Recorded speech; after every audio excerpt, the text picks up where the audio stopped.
നമസ്കാരം. ഈ ഒരു വീഡിയോയിലൂടെ ഉദ്ദേശിക്കുന്നത് നിങ്ങൾക്ക് ട്രാവൻട്രി സോഫ്റ്റ്വെയർ ഫസ്റ്റ് കിട്ടിക്കഴിഞ്ഞാൽ സ്റ്റാർട്ടിങ്ങിൽ ചെയ്യേണ്ട കാര്യങ്ങളാണ് ഒരു കമ്പനി ഇനീഷ്യലൈസേഷൻ. അപ്പോൾ നിങ്ങൾ രണ്ട് തരത്തിലുള്ള ആളുകളായിരിക്കും ഉണ്ടാവുക. ഒന്നുകിൽ ഒരു കമ്പനി പുതിയതായിട്ട് സ്റ്റാർട്ട് ചെയ്തിട്ടുള്ള ആളുകൾ, അല്ലെങ്കിൽ ഓൾറെഡി രണ്ടോ മൂന്നോ അല്ലെങ്കിൽ ഇത്ര കുറച്ച് കാലങ്ങളായിട്ട് കമ്പനി റണ്ണ് ചെയ്തുകൊണ്ടിരിക്കുന്ന ആളുകൾ. ചിലപ്പോൾ വേറെ സോഫ്റ്റ്വെയർ യൂസ് ചെയ്തിട്ട് ട്രാവൻട്രിയിലേക്ക് മാറിയ ആളുകളായിരിക്കാം, അല്ലെങ്കിൽ ഇതുവരെ മാനുവലി അക്കൗണ്ട്സ് കീപ്പ് ചെയ്തിട്ട് ട്രാവൻട്രി യൂസ് ചെയ്യാൻ തുടങ്ങുന്ന ആളുകളായിരിക്കും. അപ്പോൾ പുതിയതായിട്ട് സ്റ്റാർട്ട് ചെയ്യുന്ന ആളുകളെ കാര്യമാണ് ഞാൻ ആദ്യമായിട്ട് പറയുന്നത്. പുതിയതായിട്ട് ചെയ്തൊരു കമ്പനി പുതിയതായിട്ട് സ്റ്റാർട്ട് ചെയ്തതോ അല്ലെങ്കിൽ ഒരു 2-3 മാസങ്ങളായിട്ട് റൺ ചെയ്തിട്ട് സ്റ്റാർട്ടിങ് മുതൽ ഉള്ള അക്കൗണ്ട്സ് ട്രാവൻട്രിയിൽ കീപ്പ് ചെയ്യണമെന്ന് ഉദ്ദേശിക്കുന്ന ആളുകൾക്ക് വേണ്ടിയിട്ടാണ്. സ്റ്റാർട്ടിങ് മുതൽ ചെയ്യുന്ന ആളുകളെ സംബന്ധിച്ചിടത്തോളം ഇതിൽ ബൈ ഡിഫോൾട്ട് കുറച്ച് ഹെഡുകൾ ഉണ്ടാവും. നിങ്ങൾക്ക് ജനറൽ ലിസ്റ്റ് എടുത്ത് നോക്കിക്കഴിഞ്ഞാൽ കാണാം. ക്യാഷ് ഇൻ ഹാൻഡ്, ക്യാഷ് അക്കൗണ്ടുകൾ ഉണ്ടാവും. അതുപോലെ നമ്മുടെ TDS അങ്ങനത്തെ കുറച്ച് അക്കൗണ്ട്സുകൾ ഉണ്ടാവും. ക്യാപിറ്റൽ അക്കൗണ്ട്സ്, ദെൻ ടാക്സുമായിട്ട് ബന്ധപ്പെട്ടുള്ള അക്കൗണ്ട്സ്, ഇൻകം, ഡിഫോൾട്ട് ഇൻകം ഹെഡുകൾ ഉണ്ടാവും. നമ്മുടെ ഡിഫോൾട്ട് സർവീസസ് വെച്ചിട്ടുള്ള ഇൻകം ഹെഡുകൾ ഉണ്ടാവും. പിന്നെ ബൈ ഡിഫോൾട്ട് നമ്മൾ സ്ഥിരമായിട്ട് യൂസ് ചെയ്യുന്ന എക്സ്പെൻസ് അക്കൗണ്ടുകൾ ഉണ്ടാവും. നമ്മുടെ സാലറി, റെൻറ്റ്, അതുപോലെ ഇലക്ട്രിസിറ്റി എക്സ്പെൻസ്, സ്റ്റേഷനറി എക്സ്പെൻസ്, ഇങ്ങനെ കോമൺ ആയിട്ട് യൂസ് ചെയ്യുന്ന ഒരുപാട് ഹെഡുകൾ ഉണ്ടാവും. പിന്നെ യൂസർ മാനേജ്മെൻറ്റ്, നമ്മൾ ഏതൊക്കെ സ്റ്റാഫാണോ ഓരോ സ്റ്റാഫിന് വേണമെങ്കിൽ സെപ്പറേറ്റ് യൂസേഴ്സിനെ ക്രിയേറ്റ് ചെയ്യാം യൂസർ മാനേജ്മെൻറ്റ് വെച്ചിട്ട്. ഈ അഡ്മിൻ യൂസർ ആരാണോ മെയിൻ അഡ്മിൻ അവർ മാത്രം കീപ്പ് ചെയ്തിട്ട് ബാക്കി കാര്യങ്ങൾ സ്റ്റാഫിന് അവർക്ക് വേണ്ട പെർമിഷൻസും കൊടുത്തിട്ട് മാത്രം. എന്താണോ പെർമിഷൻസ്, എഡിറ്റിംഗ് വേണമെങ്കിൽ എഡിറ്റിംഗ് കൊടുക്കാം, അല്ലെങ്കിൽ എഡിറ്റിംഗ് ഒഴിവാക്കിയിട്ട് കൊടുക്കാം. ദെൻ റിപ്പോർട്ട്സ്, അത്യാവശ്യമുള്ള റിപ്പോർട്ട്സ് മാത്രം പെർമിഷൻ കൊടുക്കാം. ഇങ്ങനെ അവരെ റെസ്ട്രിക്റ്റ് ചെയ്യാനുള്ള ഓപ്ഷനാണ് യൂസർ മാനേജ്മെൻറ്റ് വെച്ചിട്ട്. ദെൻ നമ്മൾ എന്തെല്ലാം സർവീസാണോ ചെയ്യുന്നത് ഓരോ സർവീസും നിങ്ങൾക്ക് സെപ്പറേറ്റ് ആയിട്ട് ഈ സർവീസസ് എന്ന സെക്ഷനിൽ ആഡ് ചെയ്യാം. ദെൻ അത് ഫ്യൂച്ചറിൽ വേണമെങ്കിൽ ഫ്യൂച്ചറിലും ആഡ് ചെയ്യാം. ഓക്കെ.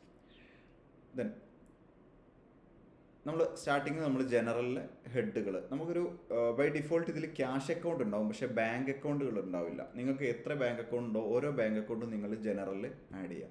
ബാങ്ക് അക്കൗണ്ട് ആഡ് ചെയ്യാൻ വേണ്ടിയിട്ട് ജനറൽ ആഡ് ക്ലിക്ക് ചെയ്ത് കഴിഞ്ഞാൽ ഓട്ടോമാറ്റിക്കലി വരുന്ന തന്നെ ബാങ്ക് ആഡ് ചെയ്യാനുള്ള ഓപ്ഷനാണ്. ഓക്കെ.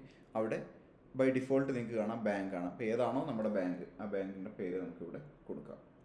ഓക്കെ. ഞാൻ ADCB എന്ന് പറഞ്ഞിട്ടൊരു ബാങ്ക് നെയിം മാത്രമേ നിർബന്ധമുള്ളൂ. സബ്മിറ്റ് കൊടുത്ത് ഇതുപോലെ എത്ര ബാങ്ക് വേണമെങ്കിലും നമുക്ക് സോഫ്റ്റ്വെയറിൽ ആഡ് ചെയ്യുന്നത് ജനറലാണ് ആഡ് ചെയ്യേണ്ടത്.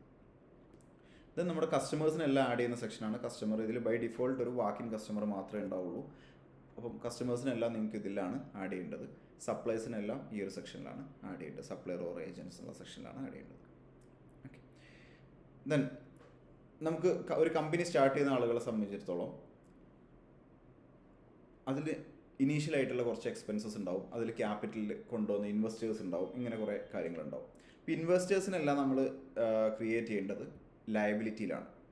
ജനറലിൽ ലയബിലിറ്റി, ഇവിടെ ജനറലിൽ അസറ്റ്സ് മാറ്റിയിട്ട് ലയബിലിറ്റിയിൽ ക്യാപിറ്റൽ അക്കൗണ്ടാണ് ബൈ ഡിഫോൾട്ട് വരുന്നത്. ഈ ക്യാപിറ്റൽ അക്കൗണ്ടിൻ്റെ അണ്ടറിലാണ് നമ്മൾ നമ്മുടെ പാർട്ട്നേഴ്സ് ആരാണോ നമ്മുടെ ഈ ഇൻവെസ്റ്റേഴ്സ് അല്ലെ പാർട്ട്നേഴ്സിനെ നമ്മൾ ആഡ് ചെയ്യേണ്ടത്. ഓക്കെ. അപ്പോൾ ഇത് ആരാണോ കൊണ്ടത്, ഇപ്പം ഫോർ എക്സാമ്പിൾ ഒരു ABCD എന്ന് പറഞ്ഞിട്ടുള്ളൊരു ABCD ക്യാപിറ്റൽ അക്കൗണ്ട്, ഇങ്ങനൊരു ക്യാപിറ്റൽ അക്കൗണ്ട് നമുക്ക് ക്രിയേറ്റ് ചെയ്യാം. ഓക്കെ. ദെൻ വേറെ ഒരു 2 ഇൻവെസ്റ്റേഴ്സ് ഉണ്ടെങ്കിൽ അടുത്ത ക്യാപിറ്റൽ അക്കൗണ്ട് നമുക്ക് XYZ ക്യാപിറ്റൽ അക്കൗണ്ട്. ഇതുപോലെ എത്ര ക്യാപിറ്റൽ അക്കൗണ്ട്സ് ഹോൾഡേഴ്സിനെ നമുക്ക് ക്യാപിറ്റലായിട്ട് ആഡ് ചെയ്യാം. ദെൻ ഞാൻ നേരത്തെ പറഞ്ഞു ബൈ ഡിഫോൾട്ട് ഒരുപാട് നമുക്ക് എന്തുണ്ട് ഇതിൽ എക്സ്പെൻസ് ഹെഡുകളുണ്ട്, അതുപോലെ അസറ്റ് ഹെഡുകളുണ്ട്.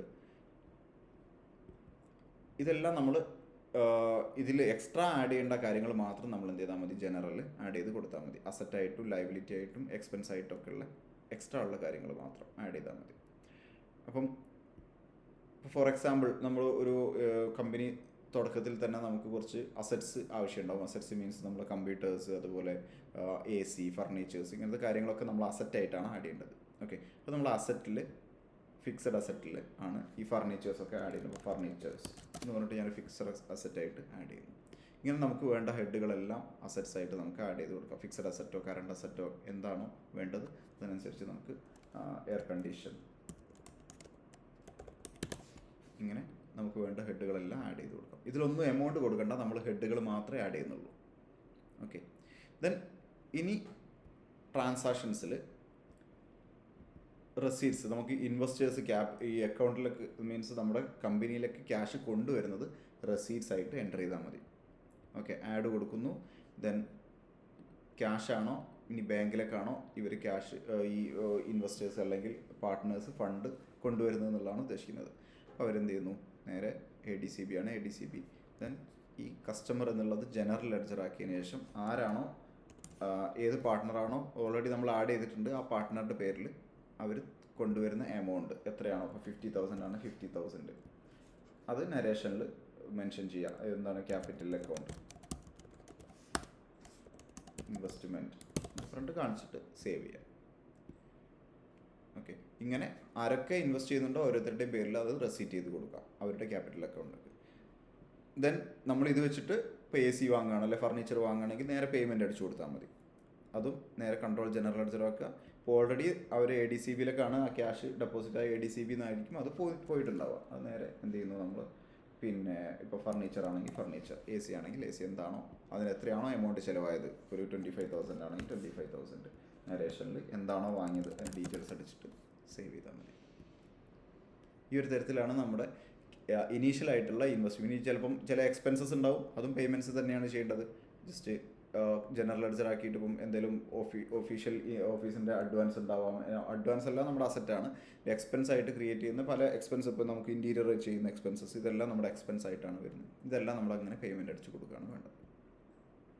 ഓക്കെ, ഇനി ചില ഇൻവെസ്റ്റ്മെൻറ്റ്സ് ഡയറക്റ്റ്ലി ഇപ്പോൾ ക്യാഷ് ആയിട്ടോ ബാങ്ക് ത്രൂവോ കമ്പനിയിലേക്ക് ഇടാതെ ഈ സ്റ്റാർട്ടിങ്ങിൽ എന്ത് ചെയ്യുന്നു, ഡയറക്റ്റ് ഈ ഇൻവെസ്റ്റേഴ്സ് തന്നെ നമ്മുടെ പേയ്മെൻറ്റ്സ് കൊടുക്കുന്നുണ്ടാവും. പേയ്മെൻറ്റ്സ് കൊടുക്കുക മീൻസ് അവർ ഓഫീസിലേക്ക് വെക്കുന്നില്ല. ഫോർ എക്സാമ്പിൾ ഇപ്പം ഒരു AC വാങ്ങുകയാണ്, ACയുടെ പേയ്മെൻറ്റ് ഡയറക്റ്റ് ഈ ഇൻവെസ്റ്റർ പേ ചെയ്യുകയാണ്. അതൊക്കെ ജേണൽ വോച്ചർ വെച്ചിട്ടാണ് അഡ്ജസ്റ്റ് ചെയ്യേണ്ടത് അങ്ങനത്തെ ഹെഡുകളെല്ലാം. അപ്പോൾ അതിന് വേറെ സെപ്പറേറ്റ് റെസീറ്റ് അടിക്കേണ്ട ആവശ്യമില്ല. കാരണം അത് കമ്പനിയുടെ ബാങ്ക് അക്കൗണ്ടിലോ കമ്പനിയുടെ ക്യാഷ് ആയിട്ടോ അവർ വെക്കുന്നില്ല. അപ്പോൾ നേരെ ജേണൽ വോച്ചർ എന്ന് വെച്ചാൽ ക്രെഡിറ്റും ഡെബിറ്റും അഡ്ജസ്റ്റ് ചെയ്യാൻ വേണ്ടിയിട്ടുള്ളതാണ്, അറിയാമെന്ന് വിചാരിക്കുന്നു. ദെൻ ആഡ് ക്ലിക്ക് ചെയ്തിട്ട് ഇവിടെ നമുക്ക് എന്ത് ചെയ്യാം, ഒരു ജനറൽ ലെഡ്ജർ ഇപ്പം ADCB അല്ലെങ്കിൽ ഞാൻ XYZ എന്ന് പറഞ്ഞിട്ടുള്ളൊരു ക്യാപിറ്റൽ അക്കൗണ്ട് നേരത്തെ ക്രിയേറ്റ് ചെയ്തിട്ടുണ്ടായിരുന്നു. അവരൊരു 25,000 ദെൻ എന്തിനു വേണ്ടിയിട്ട് ഒരു എയർ കണ്ടീഷണർ AC പർച്ചേസ് ചെയ്യാൻ വേണ്ടിയിട്ട്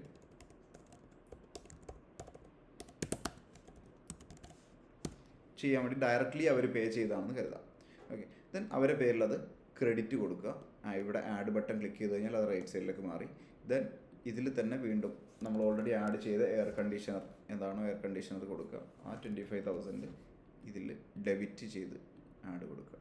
ദെൻ ഫയൽ സേവ് ചെയ്യുക.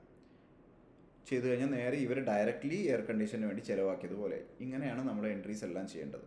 നിങ്ങൾക്ക് ഈ ഹെഡുകൾ ക്രിയേഷൻ ഇവിടെ തന്നെ ചെയ്യാം. അത് നമ്മൾ ഓൾറെഡി വീഡിയോസിലൊക്കെ പറഞ്ഞിട്ടുണ്ട്. ഷോർട്ട് കട്ടുകൾ വെച്ചിട്ട് നിങ്ങൾക്ക് ഒരു ജനറലായിട്ട് നമ്മളിപ്പോൾ ഓൾറെഡി എയർ കണ്ടീഷനും ഫർണിച്ചറും ഹെഡ് ഇവിടെ ക്രിയേറ്റ് ചെയ്തിട്ടുണ്ട്. പുതിയൊരു ഹെഡ് ക്രിയേറ്റ് ചെയ്യണമെങ്കിൽ മാസ്റ്റേഴ്സ് പോയിട്ട് അത് ക്രിയേറ്റ് ചെയ്യുന്നതിന് പകരം Shift-G അടിച്ച് കഴിഞ്ഞാൽ ജനറലായിട്ടുള്ള എല്ലാ ഹെഡുകളും നമുക്ക് ഇവിടെ തന്നെ ക്രിയേറ്റ് ചെയ്യാം.